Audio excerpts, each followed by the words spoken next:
Good morning and welcome to ATN Blowout. Blowout is a syndicated live program of the network featuring chit-chatting and conversation on special interest topics, news, events and stories through correspondence reports, experts' opinion and stakeholders' analysis. Today we'll be looking at these stories. Delta State. Women invoke traditional curses, protests rising kidnapping. Kaduna State. Police kill bandits, arrest 17 in raids. 2027 elections, lawmakers protest as NAS OK's e-transmission manual backup. El Rufai, Ribadu planning 2031 presidency, setting ADC up. Amechi, electoral reform, Obi condemns tear gassing of citizens during protests. And in governance, FCT not created for elite alone. And this is from Adewale Adebayo. We are open for adverts placements, bookings and commercials. You can connect with us on all our ATN socials, Facebook and YouTube, Atlantic Television Network, Instagram and TikTok, Atlantic TV Network 1, and on X, Atlantic TV Net. Watch us live on our website, www.atlanticnetwork.tv. I'm going for a short commercial break. When I return, I will introduce my guest for today.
All right, welcome back from that break. Joining me in the studio this morning is none other than Angel Austin. She is a public affairs analyst and also, good morning. Good morning. How do you do? I'm very well, thank you. What about you? I'm fine, thank you as well for asking. All right, we're going to go into today's details, but it's actually lovely to have you in the studio. Thank you, same here. Okay. All right, let's delve right into today's conversation. Women from 14 communities in Amukpe District, Sapele local government area of Delta State on February 12, 2026, staged a dramatic protest against rising insecurity, publicly laying curses on suspected kidnappers, drug dealers, and other criminal elements. The gathering at Amukpe roundabout was led mainly by elderly women who declared that their communities were under siege and could no longer endure the wave of abductions and violence. Participants came from Ikwegru, Okirigwe, Amukpe, Ibada, Eko, Egbeku, Adabrasa, Amukpe, and neighboring settlements. Community leaders described the protest as a cultural response rooted in tradition and a direct appeal to security agency for urgent intervention. Demonstration featured chants, prayers, and symbolic rites meant to warn perpetrators. Among those present were Chief Morrison Asadba, Assistant Duke of Amukpe District, Honorable Samson Eruteyan Ohiambe, President General of Amukpe District, Chief Festus Pimu, Chief Dennis Odebala, Chief Gode Opagko, and Honorable Hiru Asadba. Addressing journalists, Asadba said repeated kidnappings and violent attacks compelled traditional authorities to support the women's action. According to him, invoking curses reflects long-standing traditional practices used to confront wrongdoing, predating Christianity, and is directed at those who kill people like animals and disrupts communal peace. Angel, I think it's a good thing that I have you in the studio. I mean, coming from a woman's perspective. Yeah. Sam, let me use the situation of River State during our state of emergency. Mm-hmm. We saw how the women came out to protest because it seems women, we are nurturing, you know, it's in our will to be nurturing. We like to see the home safe.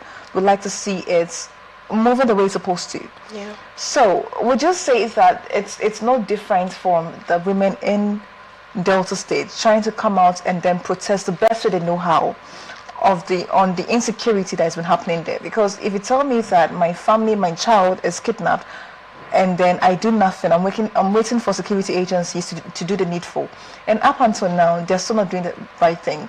Do you think that the women coming out to protest and in this manner will actually push the security operative to do what they're supposed to do, and also serve as a deterrent for the people who are involved in these atrocities, minding the fact that they were also one of women as well? Well, I give them kudos. It's enough. The insecurity is becoming alarming, and I am happy to be a lady and a woman, because in our homes, if it comes to prayer, oh, we need protection, you don't run to the father, you run to your mom. Oh, we pray for me, I need your help. So I'm very happy that they are doing this, or they are coming forward to lay curses and the rest. Before the advent of Christianity and the widespread of Christianity, these were measures taken to curb violence, to curb insecurity. And I think due to the fact that Christianity is now in vogue, we tend to relegate our traditional rites, and because we always associate it to voodoo, juju, you get what I mean? Yeah. But more oftentimes than not, most persons are scared when tradition it's involved. If you hear, I would swear for you, I would lay a curse on you, or I would stark naked and curse you, the countenance, changes. But if you say I'll call police on you, I would pay my way. And it's unfortunate that we as a society, we can't rely on the body meant to keep us safe. And now we have to go back to tradition, something we came out of, because we felt we are progressing, and because they failed us, this is what we are going back to. So I give them I applaud them. It needs to be done. Like, it actually needs to be done. They said prevention.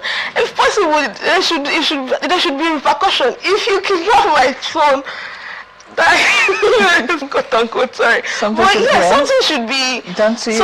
Something should be attached to, no problem. Like, if you do this, this would happen. Yeah.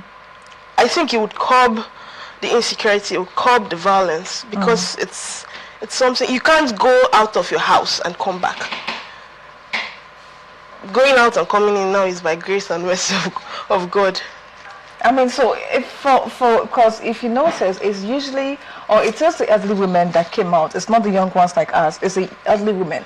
So would you say that the situation has become so severe that our mothers need to be at the forefront fighting? And nothing I like is the fact that some of the men also came out to support them. At least women are vulnerable. The most we can do is relay our voice to the cause. Give support with our voice, for support with some of our actions, like the taking and all. Because if you see your mom in the streets chanting, praying, and then laying curses on individuals who are causing atrocities in their communities, because whenever their children go out, they are praying that they come back home safe and sound. And so they had to take this responsibility on their head. Do you think it's going to serve as a strong deterrent for the young ones or the people involved in the crimes? Because, like rightfully mentioned, one of my guests mentioned that you will not see an 80-year-old man carrying a gun to go and then shoot, or carry gun to go and kill and kidnap or steal. It's the young, able ones that are involved in these atrocities. So seeing your mom or somebody the same age as your mom on the street protesting against the violence and what's not, do you think it can actually do something to the conscience of these people involved?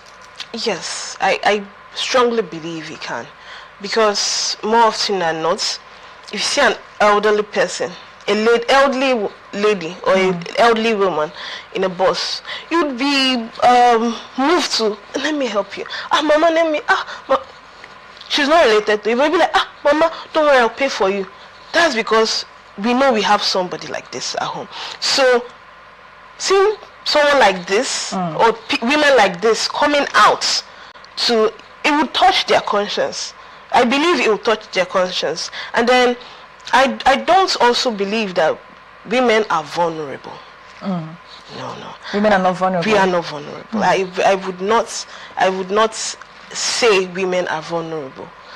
I would just say we give certain roles to certain genders to take forward. And the reason why it's elderly women, it signifies, like let me use the equivalent now. It signifies, once you've nurtured a child, you have a suckling, being sagged and the rest, it shows you have brought life to the earth. So that is something. If you're bringing young ladies like I've not felt the pain. Yeah, I've not procreated, so I don't think it will hold much substance as someone that's labor pain, you've done that once, twice, breastfeeding. So it has a more backing or stronger hold than just okay, younger ladies. All right, then let's look at the economic implications. We've seen time and time again how insecurity can disrupt economic activities in the state, and then also more often than not, especially in the marketplaces, is the women we see going about their businesses, and the market women, the traders, the businesswomen, and what's not. Could that also be a motivational reason why they've hit to the street? Because if there's insecurity in my state, there's no way I can go about my activities by go to work, go to the market, do what I'm supposed to do as a woman, bring something home to feed my family and all of that. Could that also be a very strong motivation for their hit in the streets? Yeah, in life there are 3 basic needs: food, shelter, and clothes.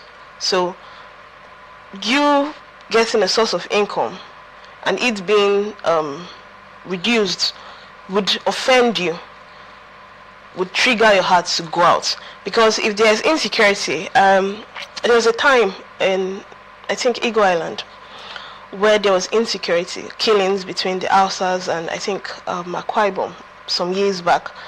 It reduced business, like it crashed drastically, because once it's, I think, 5 o'clock, all shops are closed. So I believe that the insecurity, the anyhowness would also reduce people flocking into the states. Because if I know a state is bad, nobody would want to flock in. Just like Borno, if you are being posted in NYC, you see Borno, you start crying. Your mother will go to church and, hey, go to kill my child, because of insecurity. So it has a bad, name, and good name is better than good. True. So a good name is better than, a bad one. All right. Let's move on quickly to Kaduna State. Kaduna State Police Command on Tuesday said its operatives killed several bandits, recovered sophisticated weapons, and arrested 17 suspects during a 4-day clearance operation across parts of the state. The operation, conducted between February 10th and 13th, 2026, targeted identified bandits, camps, and criminal hideouts in Gajuru, Tafa, Igabi, and Karu local government areas. In a statement issued by the Command Police Public Relations Officer, DSP Mansur Hassan, the raids were described as part of renowned efforts to curb banditry and other violent crimes in the state. Photo of recovered items by the Kaduna State Police Command showed that several bandits' camps were dislodged during the coordinated raids, while some of the hoodlums were neutralized in fierce gun battles with operatives. Hassan added that speculated informants and drug suppliers linked to criminal networks were also apprehended during the operation. Terrorism, especially in Kaduna State. Would you say, looking at how one has been neutralized and then 17 others, being arrested and then their camps raided, it's going to go a long way in denting the affairs or the operations of these bandits that is operating in Kaduna and some northern parts of Nigeria? These operations has been going on. You would hear, we killed so and so has been arrested. The question should be, what next? Because in no short time, they might be released again, and you hear, oh, we are reincorporating them into the society. Oh, they had a trauma growing up, and it keeps on going, and you get okay. They stated some were neutralized. How many? 17 were suspected, were arrested. Then what? Would you charge them to court? Would they serve their time? Not a 2-year, 3-year sentence. Would the law be strong? So what's the point of arresting and you detain them and you release them later on? You just give them more an ample time to go back and think, oh, okay, they caught me like this, I slacked in this area, and when I'm coming out, I'll do better in this area. It's some people will say it's a good one, but for me it's not a good one. It's actually poor. We've been having this issue since what, 2014? That's what, how many years? Over a decade. It's a total failure. So you mean what the police operatives are doing is not enough to eradicate what's happening? It's not enough. I mean, their hideouts have been ransacked, so they've been more or less displaced. The operations are also now known to security operatives. They know how they operate. And then wouldn't you say these people that were arrested can be made to give out information to the police that they can use in other operations as well? I don't think they can give out any information. What would make you say so? I don't think so, because I've had discussions with the Shiite Muslims, and these bandits are Shiite Muslims. That's a staunch Muslim. 100%. Those that bomb themselves, and do you think because you torture them, they will just relay information? They are ready to be killed. They are ready to die. So why would, and they believe if they die fighting for what's right, they have a passport straight to heaven. So I don't think they would give any useful information. And if they would give any information, it would be outdated. Because this is news right now. We are discussing it. Do you think those that have these camps will just sit and fondle with their hands or suck their thumb? Immediately they would be on the rise, moving to another location, trying to be more strategic, increasing their security, whatnot. So I don't think the bandits, the 17 bandits, I don't think they will say anything. I feel later on, once this settle down, they will release them. This is their modus of operandi. So far, that's what I really believe. Well, but can you, like you rightfully mentioned, that these people will go very far, or how far they can go just for their cause, including suicide bombing and whatnot. That means that they are agitating for something. And one will say, because recently we were looking into some of these bandits that had sent threatening letters to communities. And then from their writing or from the grammar that was written down, you could tell their level of education, their level of exposure. So it's public knowledge that the northern part of Nigeria is not really open to education. Those people are not really well educated. They don't really have the necessary infrastructure that would encourage any youth in that community to do more for its country. So while we're looking at while we're looking at the problem, what can the federal government do to ensure that the insecurity in the northern part, especially like in Kaduna State and whatnot, is eradicated? Because they're fighting for a cause, like you rightfully mentioned. So while they are being indoctrinated by extremist Muslims, by giving them false hope or influencing them falsely, what can the federal government do to ensure that they are able to give these people the adequate governance they need for them to be able to do what they are supposed to do, and then not be pulled into these atrocities? Okay. If you look at it, the federal government has tried in the north. You're talking about education. The JAM has been curbed. They're cut off. It's not the same cut off. When you say they're cut off, you mean the northern part? Yes, the JAM cut off. It's not the same compared to the southwest, southeast, and south. Just so that they can, get passage, get a tertiary, get into the tertiary institution. Allocation, the oil money, it goes to the north.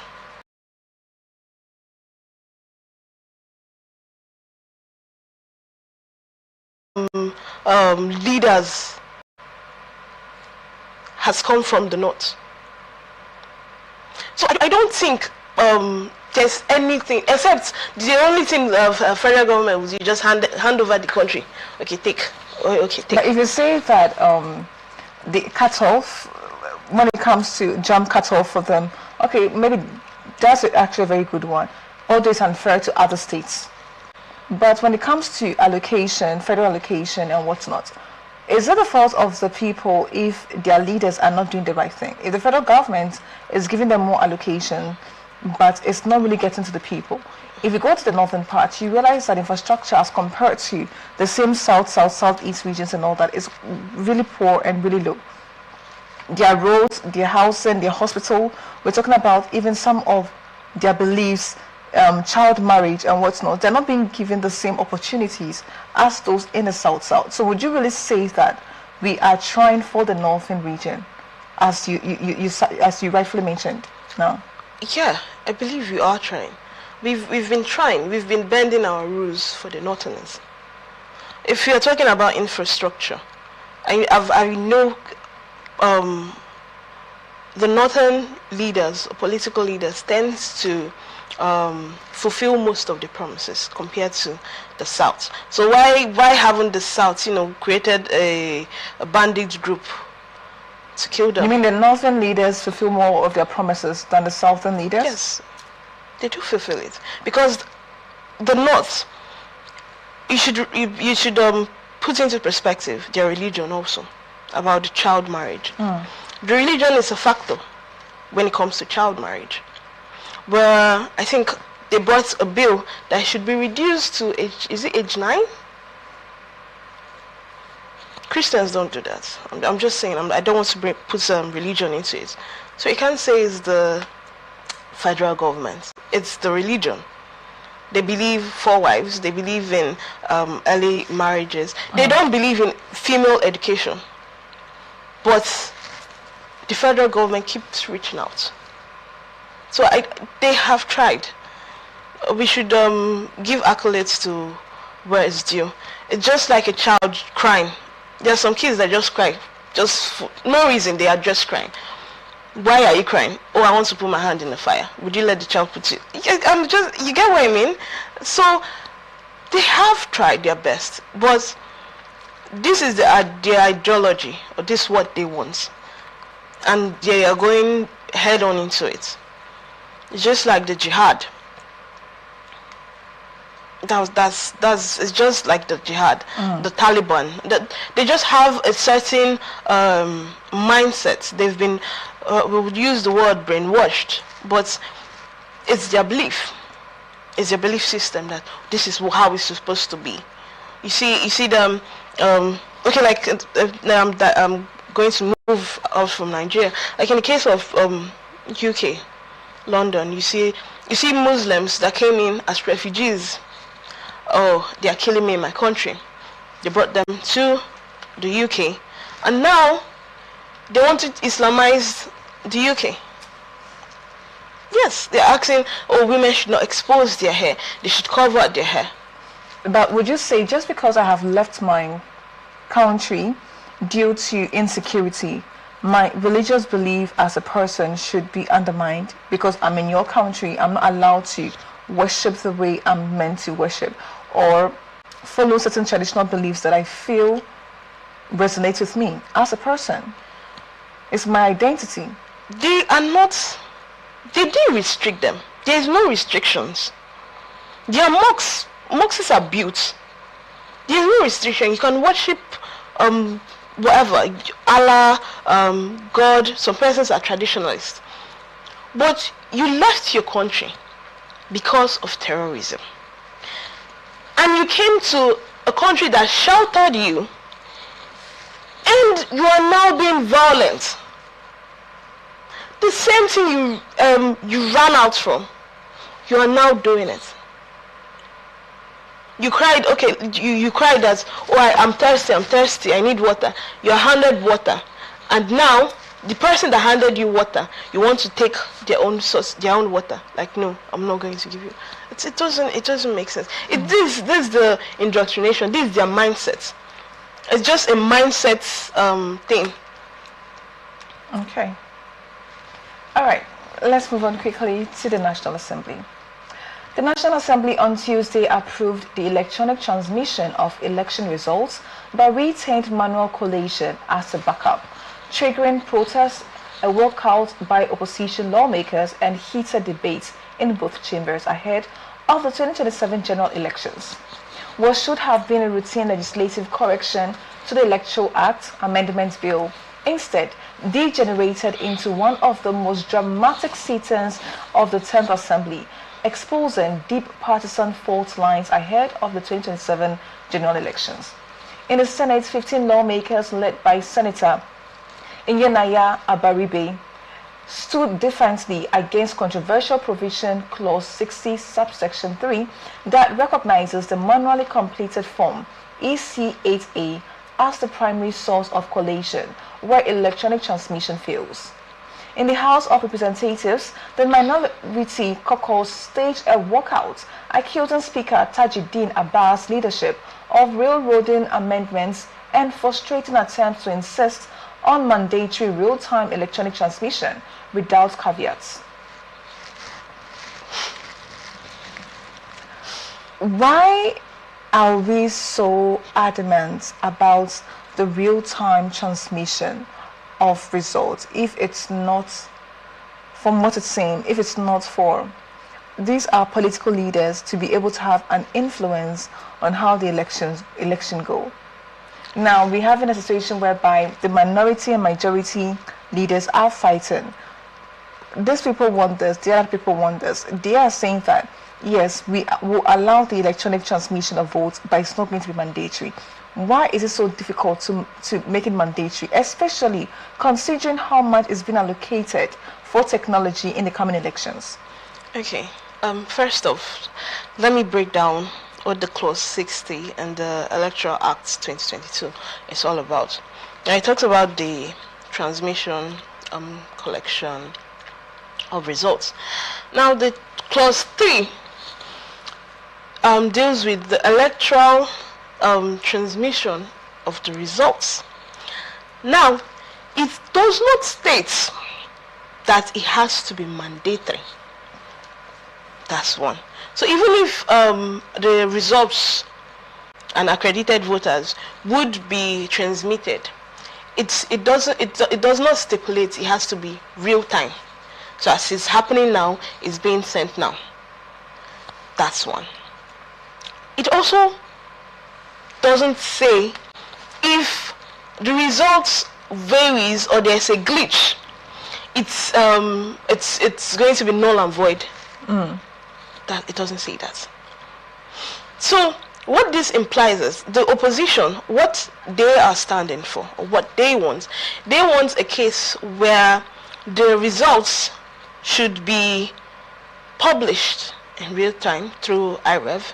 It should be real time. As it's happening, we should be seeing it.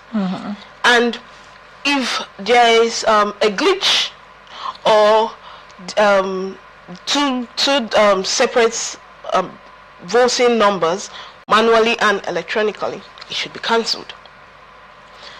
Now, in 2023, they brought the IREV. And if you notice that period, miraculously, we started having glitches. Started having glitch here and there. Some would compute, some would not compute. Some numbers varies and the rest. So it's a good one. I am for the opposition.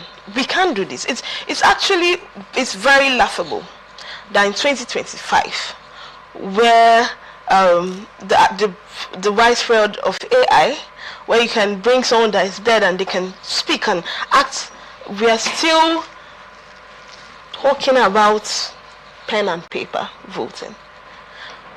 But for the in this same Nigeria, NBA, they do e-voting. Nigerian Institute of Estate Surveyors do e-voting. And these are parastatals, these are institutions. And they don't have the same funding as the nation does. So it's really poor that we see people's fathers displaying no. If you watched the video, they came and they're like, no, go back to clause 60. No. It's quite. I mean, that's what we're asking for, electoral reform. That's why the people are hitting to the streets, asking for electoral reform, because the one we have stipulated in the Constitution, it's not helping us. People are manipulating it for their own benefit. So, if after everything, the time, the resources that was invested into electoral reform, we're still sticking to our old way of doing things, then what was the reason for us to have even started out in the first place?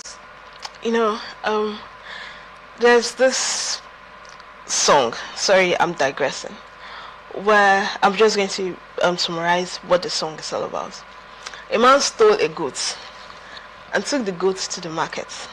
and they stole it from him. He wanted to sell it, and they stole it from him. When he came back, they asked him, or I think his son asked him, where's the money for the goods? And he said, the way I bought it is how I sold it. So the way they came in, they know how they came in. They can't, block the entrance. It's not possible.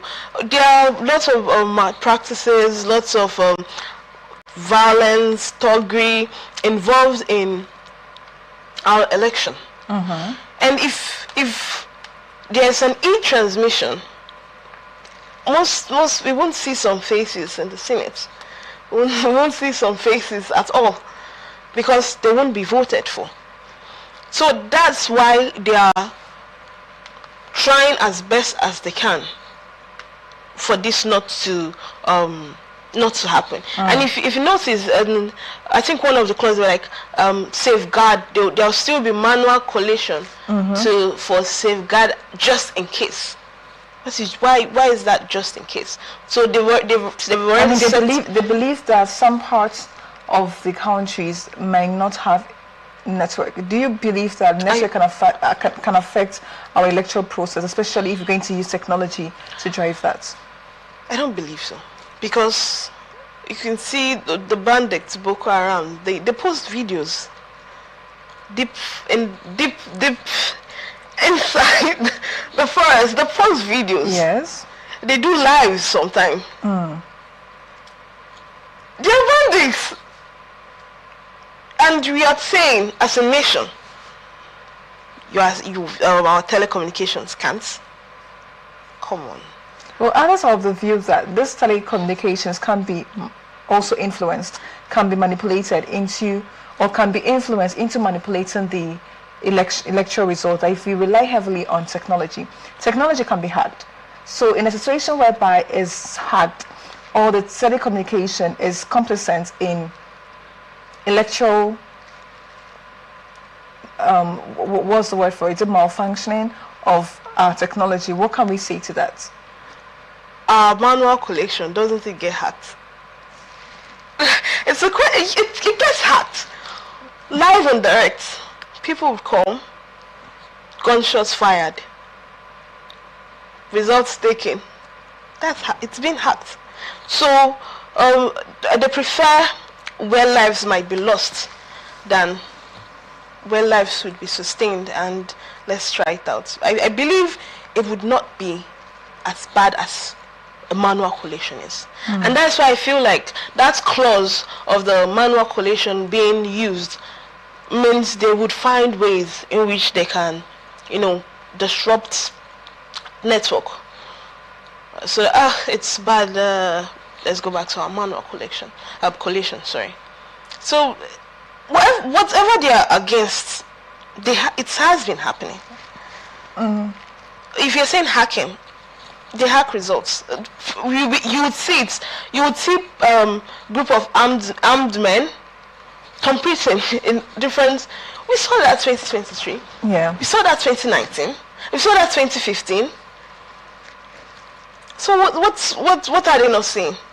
What is new? The new thing is, the only thing that I'm seeing that is new is they would not have as much influence in altering the results. That's just the difference. Okay. All right. Moving on. Former Minister of Transportation Rotimi Amechi has alleged that the National Security Advisor Nuhu Ribadu is planning to run for the presidency in 2031. Amechi claimed that Ribadu is working to set up chieftains of the African Democratic Congress to pave the way for President Bola Tinubu's victory in 2027. He made the disclosure while expressing doubts over claims that former Kaduna State Governor Nasir El-Rufai hacked Ribadu's phone. Amechi said El-Rufai lacked the capacity to hack Ribadu's phone. The comments were made during a phone-in conversation with the media and later shared on X by the ADC chieftain Dele Momodu. I think where I don't know why you're laughing, but my problem with this statement is that he is saying he does not believe that El-Rufai has what it takes to hack into hack the national security advisors, whether his telephone or his mail, whatever it is that they did. Yeah. But the same El-Rufai sat on international, not just national television, because it's shown everywhere, and then made such bold claims that they listened in to the NSA's conversation. Whether he did it himself or somebody did it and gave him the information, what is stated here is clear. He was privy to what's happening. He had people that can do that for him, or he knows somebody that can do that. So do you think that Amechi is right in stating that he does not think El-Rufai has the capacity to hack into the NSA's the appliance or phone or whatever it is that he did? This is very funny. Very, very funny. Because a former governor, an ex-governor, made a public claim that he overheard conversations of the MCA chairman, which is an anomaly. But then again, it is possible. It is possible. What is possible? It is possible to have heard his conversation, but I don't feel the statement. The statement is too. I'm trying to pick a word. It's a lame man word. It's just too. Anyhow, you can't just come out and say, such in the open, because maybe he might have heard the conversation. Someone next to him might have recorded whatever they are saying and forwarded it to him. But then he coming out to say this, it's I mean, the way he presented the information, he made it seem like the NSA, Ribadi's conversation was hacked into. It's a different thing if he said, oh, somebody overheard his conversation. But he said they hacked it, and when they asked him, did you hack that? Do you know it's criminal or illegal? He said yes. Even the federal government does it to its citizens as well. So why can't we do it back to the federal government? So which means that it's more than maybe overhearing somebody's conversation, which means that something more is involved. They went very far into hacking Ribadi's conversation. That's illegal in a sense. So I'm actually coming out to say that El-Rufai does not lack the capacity to do that. We just say it's political manipulation because obviously they have the same political ambition, or they have the same political goals, which is to unseat the incumbent administration. Yeah. I still find it very difficult to believe that he can hack Ribadi's phone, because I studied international relations, diplomacy, so I know what's people that are very keen or sound in the diplomatic sphere. It's very difficult for you to hack their devices. There are devices in place to, monitor and motion to know and detect if your devices or your house is bugged. So it should be somehow, if the man in charge of the security of our security as a nation, phone calls can be hacked. I don't want to think about it, because if that is possible, we are in trouble. We as a nation, we are in trouble. It's not like El-Rufai is just an ordinary Nigerian as well. I mean, like you rightfully mentioned, this is somebody that was a former governor of a state in Nigeria. Other than that, he has been extremely instrumental in bringing this current administration into power. So such a man of influence, such a man of substance, is it really far-fetched to think that either he can do it or he knows somebody that is capable of doing that? I mean, other than the fact that Ribadi is in charge of our security, so for his devices to be hacked, then that means that yes, indeed, we are in trouble. But then again, is El-Rufai really not capable of doing what he said he did? I don't think he's capable. He's capable. Because if he is capable of tapping his phone and his calls, it would be very unwise that he would come on air. The way you stated it's an internationally, he would internationally say, I am tapping calls. Well, he didn't say he tapped it. He knows somebody. He knows it would be unwise. Yeah. It's just like indirectly revealing your source. I feel he said that to get like a trigger of Ribadu, because imagine if someone just says, oh, I monitor you, wore red, and you go, oh, what's going on? You at least you would shake the person a little bit, and he might not think straight immediately. So I just feel it's a tactics. Okay. It is a tactics, because it's unwise. The statements it's unwise, and it's far-fetched. Okay. Now, how about the other statement from Amechi stating that they are trying to use their influence to unseat the opposition? By this opposition, they mean the ADC. That Ribadu is trying to use his influence to intimidate the ADC or the opposition to pave way for Tinubu come 2027. It's possible. It is possible. They did the same thing in 2019. They did the same thing in 2023. He's crying foul now, but there was a time he was in that position. Who was in that position? The former governor. Okay. There was a time he was in that position. The DSS arrest, this arrest. I think earlier this year or last year, it was like a plague where once you're arrested by the EFCC and immediately you decamp, everything drops. You don't hear it again. You know what I'm saying? So yes, his claims are correct. I believe, yes, to achieve something, kill the head or the most influential, or seize the most influential.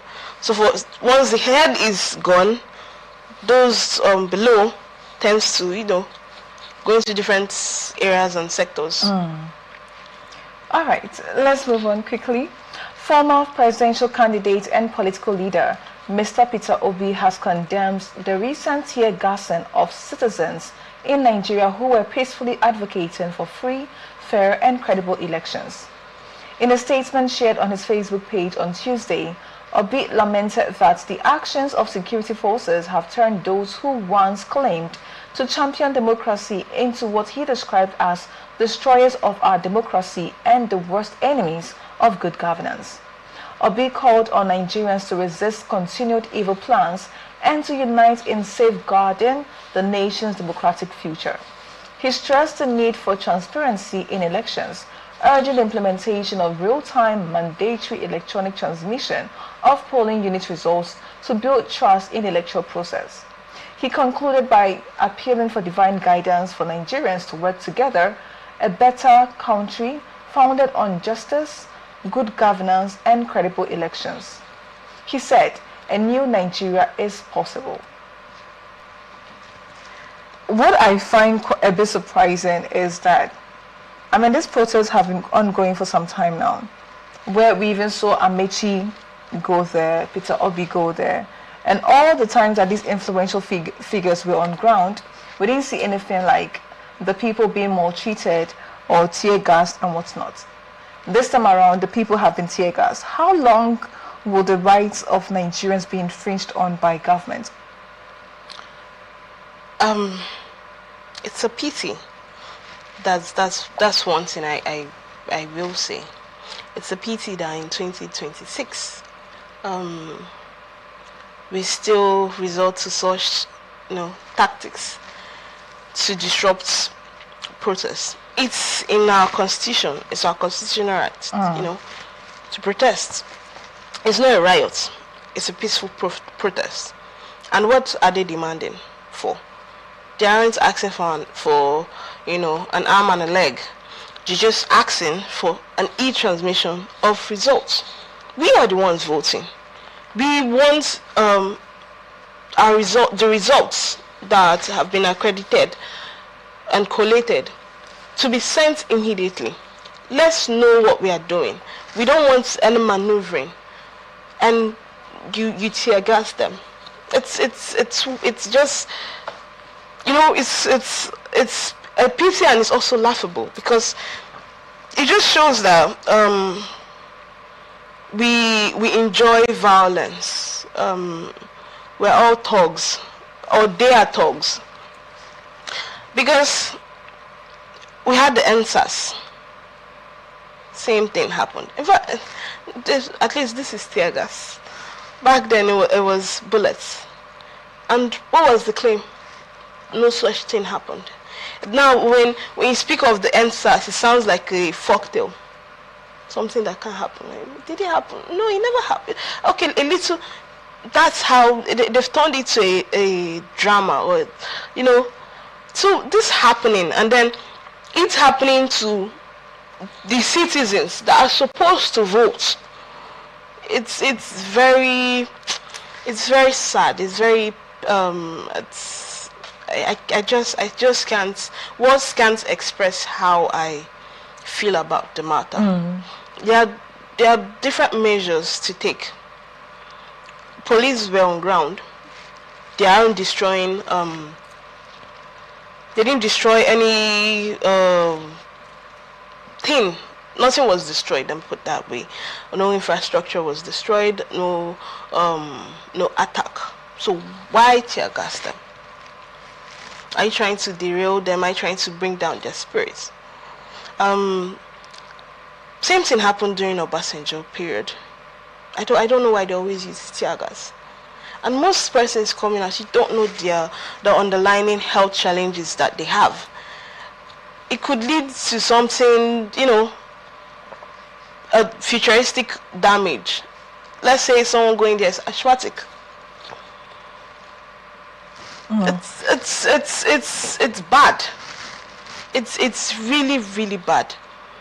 I stand with what Peter Obi is saying. It's bad. Okay, if you want to tear gas, why didn't you tear gas the former leaders?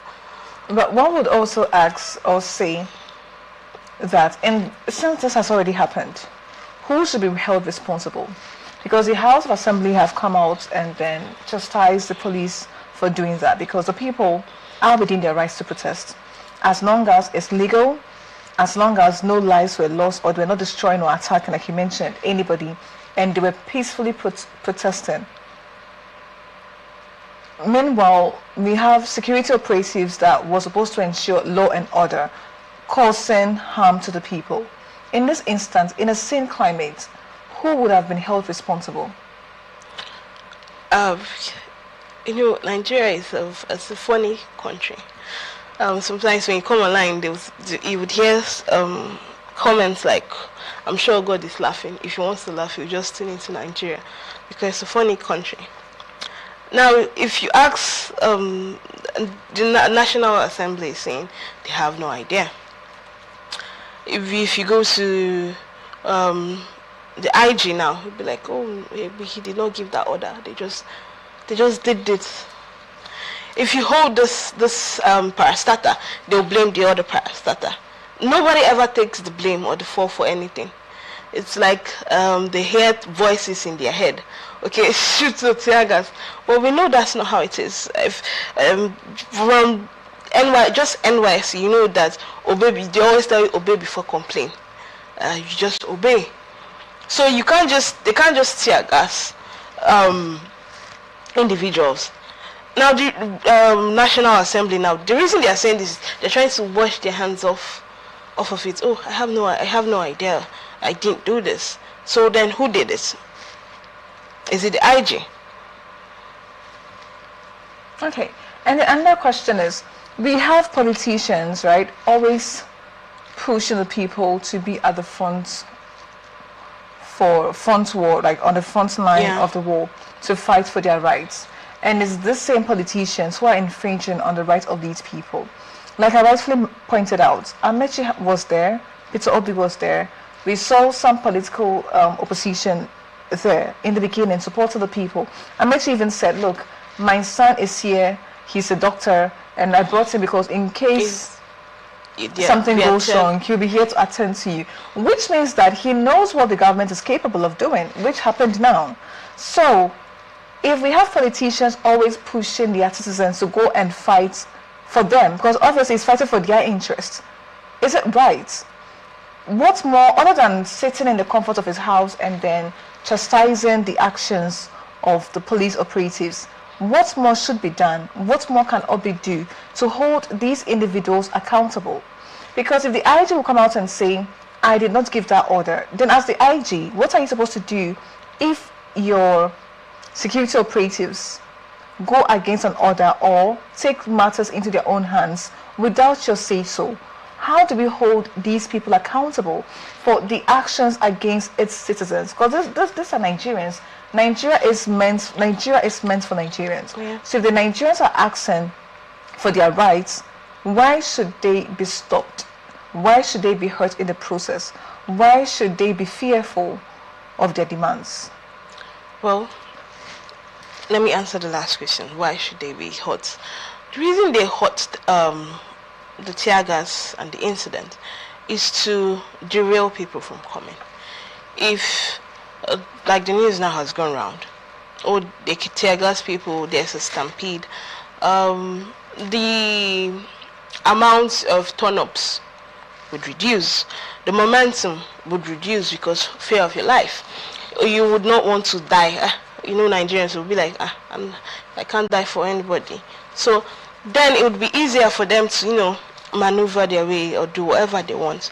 And then you made a statement that they are fighting for the politicians. I don't think the protests, they are fighting for politicians.